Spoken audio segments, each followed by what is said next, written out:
থাকে স্টিলের, এইভাবেও আপনি ইলিশ ভাপা বসাতে পারেন, ভারী সুন্দর হয়ে যায়। হয়ে গেছে, আর নেহার বাবা আজ তাড়াতাড়ি এসেও গেছে খাবে বলে, তাই ভাবলাম ওকে দিয়ে দিই। ফয়েলটা খুলতেই এত সুন্দর গন্ধটা এলো, কাঁচা সর্ষের তেল আর কাঁচা লঙ্কাতে মিলে এত ঝাঁঝ হয়েছে, গোটা ঘরটা যেন একদম মমো করছে।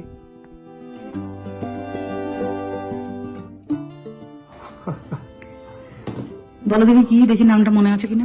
ইলিশ মাছ ওটুকুনি মনে থাকবে। ইলিশ ভাপা। ভাপা দেখো দেখি কেমন হয়েছে। ভাতটা দিতে হয় একটু মাপা, বুঝলে? মেপেই দিয়েছি, খাও ওইটুকু।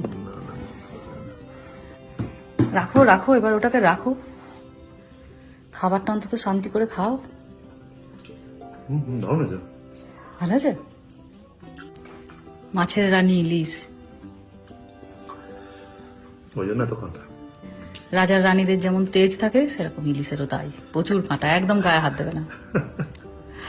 একটু লঙ্কাটা ডলে ডলে খাও। হ্যাঁ, বুঝতে পেরেছি, মানে টেস্টটা তুমি একদম। তুমি নিয়ে চলে এসো। হ্যাঁ, আমিও নিয়ে চলে আসি। তোমার পছন্দের খাবার। হ্যাঁ, আমার পছন্দের খাবার মাছ, মানেই আমার ভারী পছন্দ।